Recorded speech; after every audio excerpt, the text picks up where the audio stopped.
Assalamu alaikum. Today I am going to speak of Abd al Rahman I.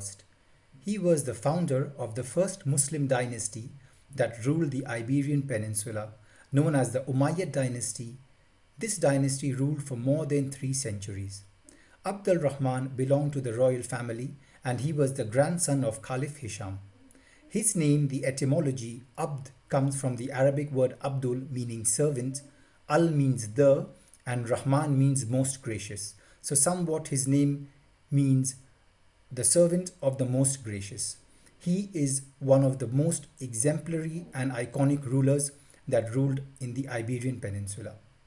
The Umayyad dynasty originates from Damascus in Syria and they always focused in that region. This later on came to haunt them because in the year 750, another Muslim dynasty known as the Abbasid dynasty attacked and invaded Syria. They killed most of the people from the dynasty, and actually Abd al Rahman saw his family members being systematically killed with his own eyes. Imagine the sadness. This event made him run away and he managed to escape, being one of the few people that actually were able to get away on horses. They went down to the Euphrates River and then further on to Palestine, Egypt, Tunisia, and ending up in northern Africa. He was also known as Al-Dakhil and the Falcon for his great achievements that he has done. In northern Africa, he was treated very, very well because a lot of people need to know that his mother actually was Berber. So there was this connection. In the year 755, he actually crossed over and arrived at the Mediterranean point Al-Munyekar. That is where he landed and was his first trip into Europe.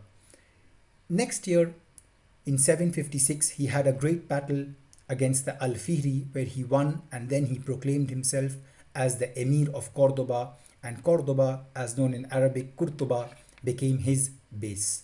He is known for great achievements, the monuments that he has built, and his religious tolerance, just like his grandfather. Of course, one of his biggest achievements was the Cordoba Masjid, or the Cordoba Mezquita as known in Spanish, which he ordered and started construction in the year 784. This masjid is known for its beautiful columns, just like in Masjid al-Nabawi, which had actually the Mezquita in Cordoba has 856 columns. And there is a famous poet from Pakistan known as Muhammad Iqbal who says that when he walked into the Mezquita of Cordoba, he felt like as if he was looking at a row of Syrian palm trees. It is very beautiful, has a beautiful mahrab right in the front of the masjid, and more than 40 to 45,000 people were able to pray at one time. Imagine such a big gathering. He named the masjid Al-Jama, and he dedicated, or I can say his encouragement was his wife, who always supported him throughout his accomplishments. He gave a lot of employment to that region. Thousands of people worked there and supported their family. Most of the marble that was used from the Sierra Morena mountains close by. You can have a look at my video on the Mezquita of Cordoba to get more information and detail about the Mezquita itself. Now, Abd al Rahman was also very, very known for his great work of roads, streets, lighting, and administration that he did in Cordoba. He also formed one of the first secret services, which was a department or an area of the great army that he formed in Cordoba as well. As I said, he was one of the most respectful and renowned rulers of this time, and no doubt that is why he is called the Falcon and Al-Dakhil.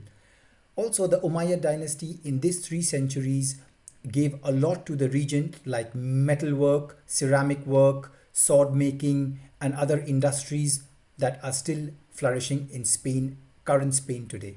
After he passed away in the year 788, his son Hisham I took over and ruled and continued the great legacy of his father Abd al Rahman I, one of the best rulers of the Umayyad dynasty. Stay tuned for more videos and take care.